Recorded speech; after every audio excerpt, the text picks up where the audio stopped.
Sarah Mitchell had always been the kind of person who stopped to help stray animals. At 34, she worked as a librarian in the small town of Millbrook, where everyone knew everyone else's business.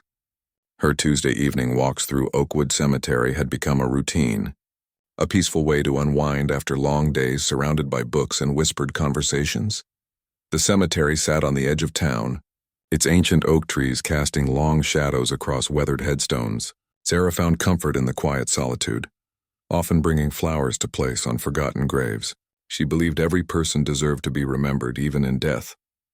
That particular October evening, the autumn air carried a chill that made Sarah pull her cardigan tighter around her shoulders.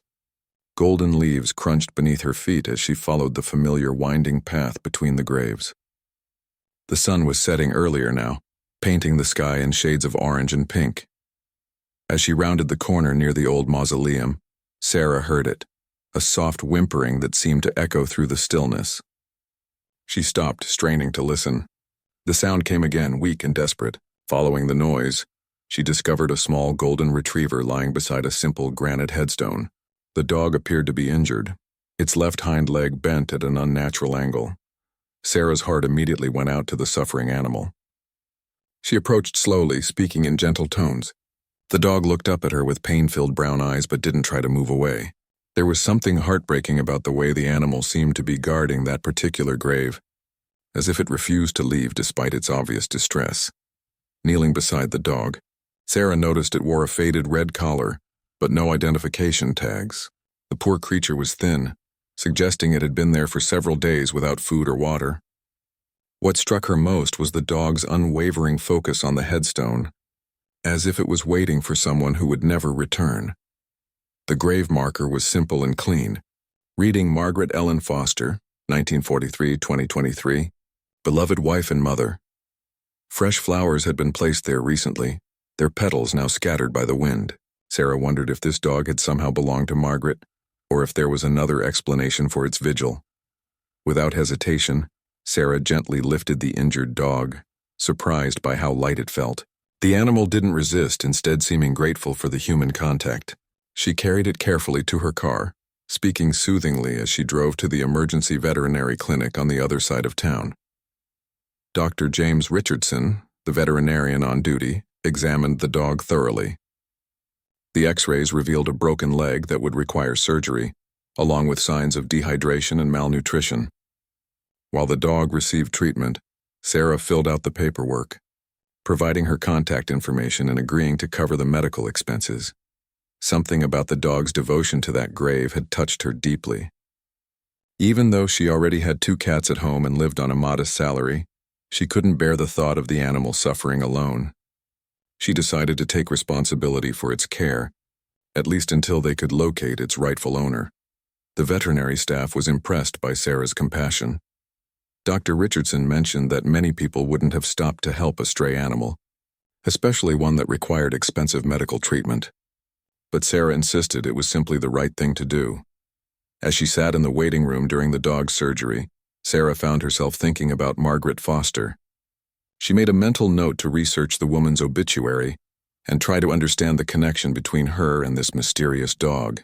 Something told her there was more to this story than a simple case of a lost pet. The next morning, Sarah took a sick day from the library and spent hours at her computer researching Margaret Foster.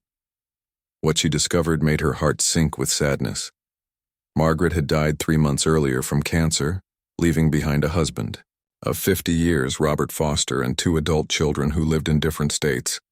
According to the obituary, Margaret had been known for her love of animals and had volunteered at the local animal shelter for over 20 years. The article mentioned that she was survived by her beloved golden retriever Buddy, who had been her constant companion during her illness. But there was something strange about the timeline that didn't add up. Sarah called the animal shelter where Margaret had volunteered. The director, Linda Walsh, remembered Margaret fondly, but seemed confused when Sarah mentioned finding Buddy at the grave. Linda explained that Buddy had been taken to live with Margaret's son in California shortly after the funeral, according to Robert Foster. Growing more puzzled, Sarah decided to visit Robert Foster directly. His address was listed in the phone book, and he lived in a modest ranch house about 10 minutes from the cemetery. When she knocked on his door that afternoon, A tall, thin man in his 70s answered, his eyes red-rimmed and tired. Robert Foster invited Sarah inside, and she explained how she had found the injured dog at his wife's grave. As she described, the golden retriever Robert's face grew pale and his hands began to shake. He sat down heavily in his recliner, staring at Sarah with a mixture of confusion and disbelief. "That's impossible," Robert whispered. "Buddy died 2 weeks before Margaret passed. We had to put him down because of kidney failure." Margaret was devastated. She said losing Buddy made her feel like she was losing her last connection to happiness before her own time came. Sarah felt a chill run down her spine. She showed Robert the photos she had taken of the dog at the veterinary clinic. Robert studied them carefully, his breathing becoming labored. The resemblance to Buddy was unmistakable. The same golden coat, the same distinctive white patch on the chest, even the same gentle expression in the brown eyes. "This doesn't make sense," Robert said, his voice trembling. "We buried Buddy in our backyard." Margaret insisted on a proper grave with a headstone. She visited his grave every day until she became too weak to walk outside. Sarah asked to see Buddy's grave, and Robert led her to the backyard. There, beneath an old apple tree, was a small, granite marker that read, "Buddy Foster, faithful friend and beloved companion." The earth around the grave appeared undisturbed, with grass growing normally over the site. Robert showed Sarah photo albums filled with pictures of Buddy throughout the years. The dog in the photos was identical to the one Sarah had rescued down to the smallest details. Every marking, every feature was the same. It was as if she had found Buddy's twin, but Robert insisted they had never bred Buddy and had adopted him as a young adult from the shelter years ago. As they sat in Robert's living room, he shared stories about how much Buddy had meant to Margaret. The dog had sensed her illness before the doctors even diagnosed it, never leaving her side during treatments. When Buddy became sick, Margaret was heartbroken, but insisted on staying with him at the veterinary clinic until the end. "She made me promise to bury him where she could see his grave from her bedroom window," Robert explained. During her last weeks, she would lie in bed and talk to Buddy through the window, telling him to wait for her on the other side. Sarah found herself struggling to make sense of the situation. The dog she had found was clearly real and very much alive, yet according to Robert, Buddy had been dead for months. She wondered if there could be another explanation, perhaps a sibling or offspring that no one knew about. Robert agreed to visit the dog at the veterinary clinic, hoping to solve the mystery. As they prepared to leave, he grabbed a worn photo from the mantel, one of Margaret and Buddy taken just weeks before the dog's death. In the picture, Margaret was smiling despite her obvious frailty, her arm around the golden retriever who gazed at her with complete devotion. The drive to the clinic was quiet, both Sarah and Robert lost in their own thoughts about the impossible situation they were facing. At the veterinary clinic, Dr. Richardson brought them to the recovery room where the golden retriever was resting after surgery. The moment Robert saw the dog, he gasped and grabbed onto Sarah's arm for support. His face went completely white, and for a moment Sarah worried he might faint. "That's Buddy," Robert whispered, his voice barely audible. "That's definitely Buddy, but how is this possible?" The dog, despite being drowsy from pain medication, immediately perked up when it saw Robert. Its tail began wagging weakly, and it tried to lift its head. The recognition was mutual and undeniable. Dr. Richardson watched the reunion with growing confusion as Robert knelt beside the examination table, tears streaming down his face. "I held this dog as he died," Robert said, gently stroking the golden fur. "I felt his last breath. Margaret and I both said goodbye. We buried him ourselves." Sarah asked Dr. Richardson if he could run tests to determine the dog's age and health history. The veterinarian agreed, though he seemed skeptical about the claims. While they waited for results, Robert called his son David in California to share the bizarre development. David Foster was a logical man who worked as an engineer. When his father explained the situation, David initially assumed his grief-stricken father was confused or possibly experiencing some form of dementia. However, when Robert sent photos of the dog, David's skepticism turned to bewilderment. "Dad, I was there when we put Buddy down," David said over the phone. "I helped you dig his grave. This doesn't make any scientific sense." Dr. Richardson returned with the test results, which only deepened the mystery. According to his examination, the dog appeared to be approximately 8 years old, exactly Buddy's age at the time of death. Blood work showed some unusual markers, but nothing that would explain the impossible situation they were facing. More disturbing was the dog's behavior. Despite being in an unfamiliar place and recovering from surgery, the animal showed signs of knowing exactly who Robert was. It responded to commands that were specific to Buddy, including a unique hand signal that Margaret had taught the dog for sitting quietly during her chemotherapy sessions. Sarah suggested they contact the police to report the strange circumstances. The situation had moved beyond coincidence into something that felt genuinely unsettling. Officer Michael Torres of the Millbrook Police Department had handled many unusual cases in his 15 years on the force, but nothing quite like this. Officer Torres met them at the veterinary clinic and listened carefully as Robert and Sarah explained the situation. He examined the evidence, photos of Buddy before his death, documentation of the burial, and the undeniable similarity of the dog now recovering in the clinic. "Let's start with the basics," Officer Torres said. "We need to verify the burial site and check for any signs of disturbance. There has to be a logical explanation." The group traveled to Robert's house, where Officer Torres examined Buddy's grave in the backyard. Using a probe, he checked the integrity of the burial site. The ground had clearly not been disturbed recently, and the grave appeared to contain something approximately the size of a medium dog. However, Officer Torres noticed something odd about the soil composition. While the surface grass was well established, the earth below seemed different from the surrounding yard. He made notes and took photos, suggesting they might need to consider exhuming the grave to solve the mystery definitively.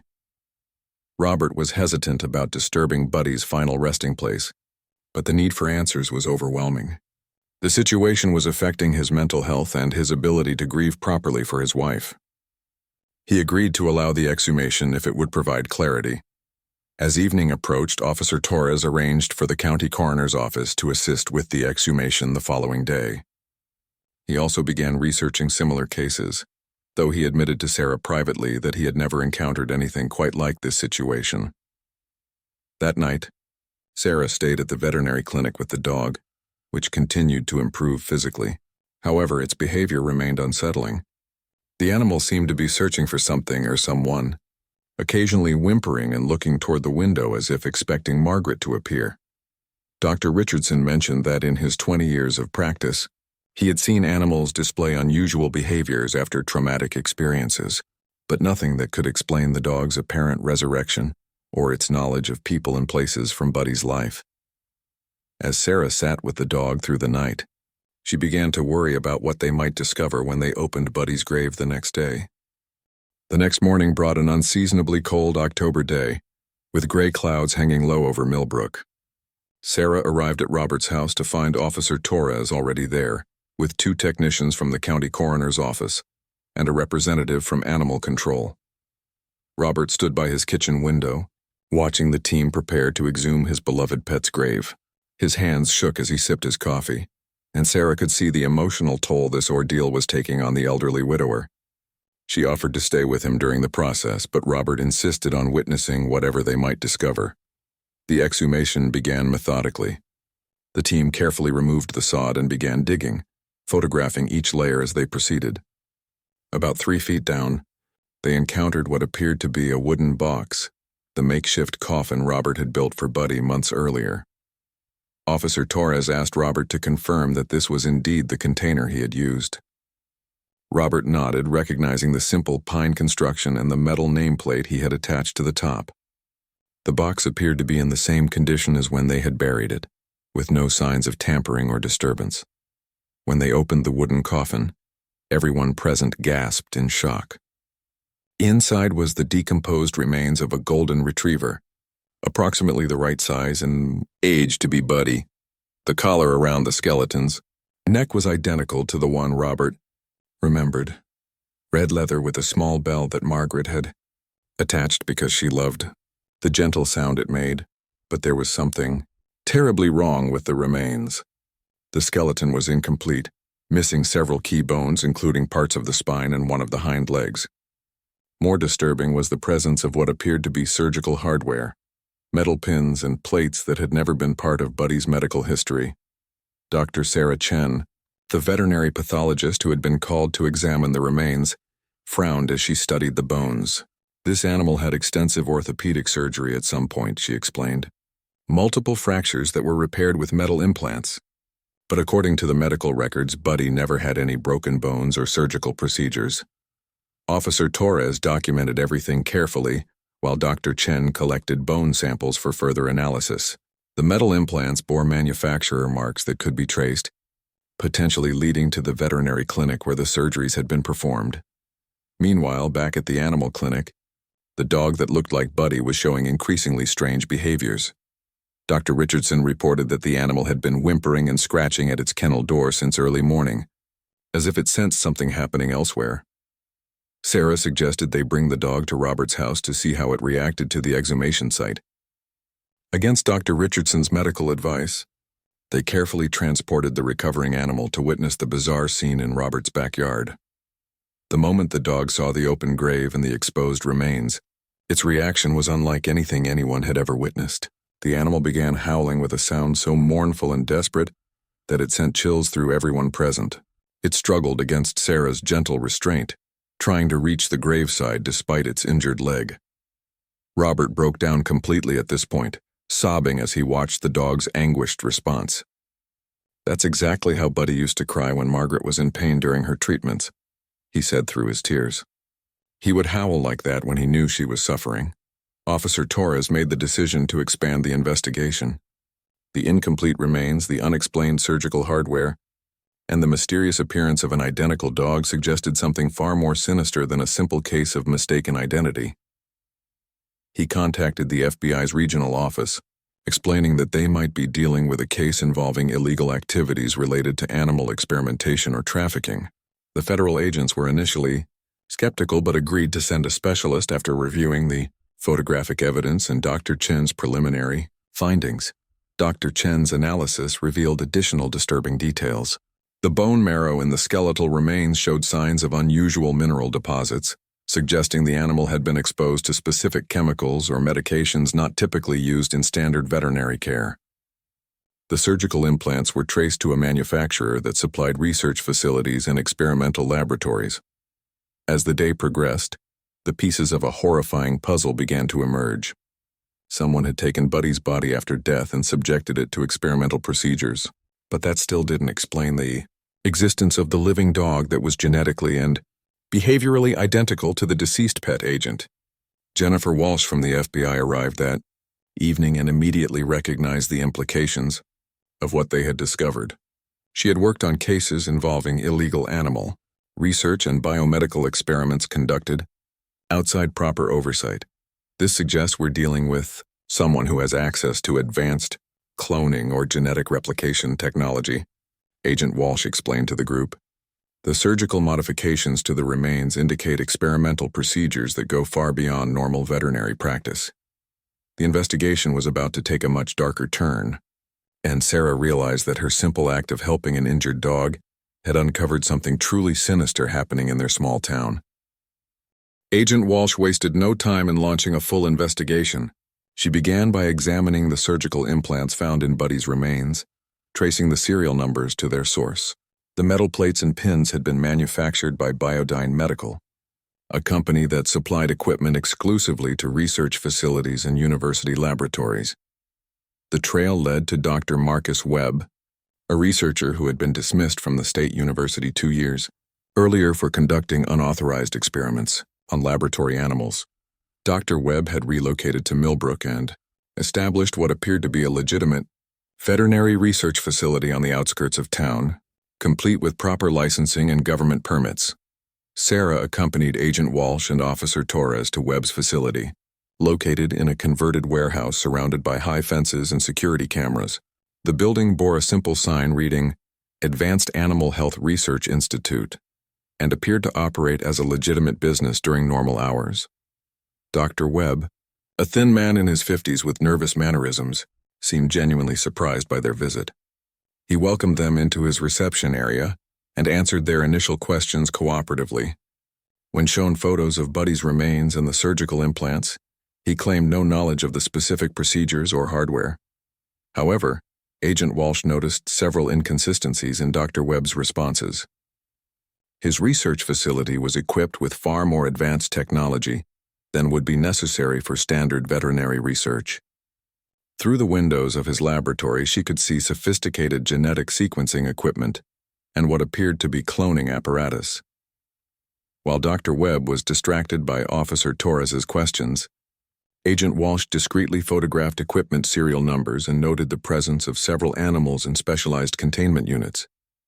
One golden retriever in particular caught her attention. It appeared to be identical to the dog Sarah had rescued, though this one seemed lethargic and showed signs of recent surgical procedures. The breakthrough came when Agent Walsh ran the research facility's federal licensing information. Dr. Webb's permits had been obtained using falsified credentials and references from his previous position.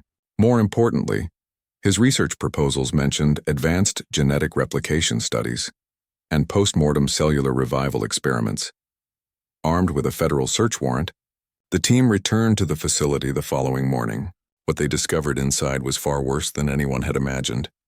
Dr. Webb had been stealing the bodies of recently deceased pets from veterinary clinics throughout the region and using them for illegal cloning experiments. The facility contained dozens of animals in various stages of genetic replication. Many were failed attempts that had resulted in deformed or non-viable creatures kept alive through artificial means. Others, like the dog Sarah had found, appeared to be successful clones that retained not only the physical characteristics of the original animals but also their memories and behavioral patterns. Dr. Webb's computer files revealed the scope of his operations. He had been harvesting genetic material from deceased pets and attempting to create perfect replicas that could be sold to grieving owners for enormous profits.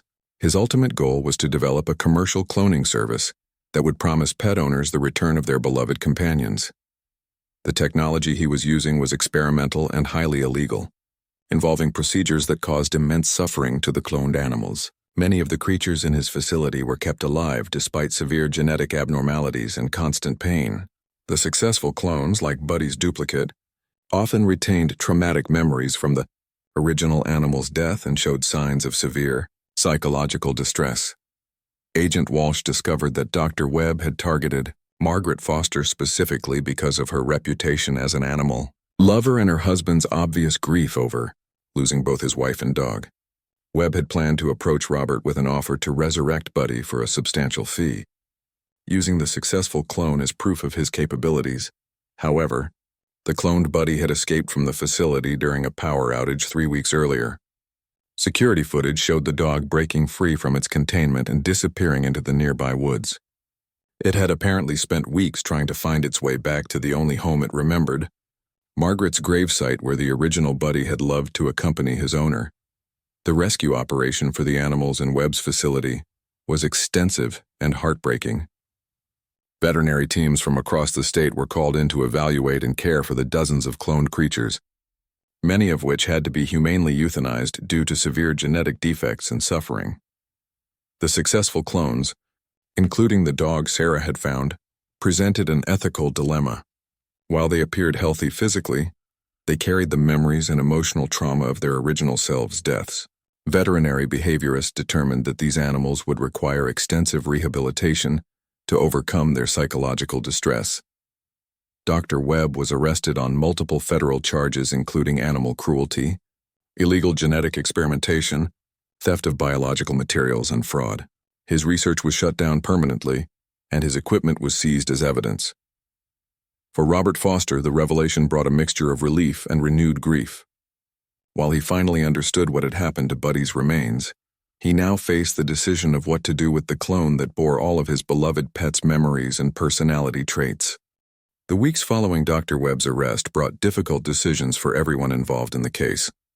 Robert Foster spent sleepless nights struggling with the moral implications of caring for an animal that was simultaneously his beloved Buddy, and yet something entirely different. Dr. Richardson, working with animal behavioral specialists, developed a rehabilitation program for the cloned Buddy. The dog exhibited signs of severe trauma, likely from retaining memories of its original death and the subsequent experimental procedures. It frequently had nightmares, whimpering and crying out during sleep, and showed fearful reactions to medical equipment and laboratory settings. Sarah continued to visit the dog daily, having formed a strong bond during those first crucial hours. She observed gradual improvements in its behavior as it received proper care and affection. However, the animal's devotion to Margaret's memory remained unchanged. It would often stare out windows as if searching for someone who would never return. Robert finally made the painful decision to adopt the cloned Buddy, recognizing that despite the unusual circumstances, the dog deserved love and care. With guidance from veterinary behaviorists, he began the slow process of helping the animal heal from its psychological wounds while honoring the memory of both his wife and the original Buddy. The legal proceedings against Dr. Webb revealed the full extent of his criminal enterprise. Federal investigators discovered that he had stolen the remains of over 40 pets from veterinary clinics across 3 states. His cloning success rate was less than 10%, meaning hundreds of animals had died painful deaths during his experiments. Dr. Webb was sentenced to 15 years in federal prison for animal cruelty, illegal genetic experimentation, and theft.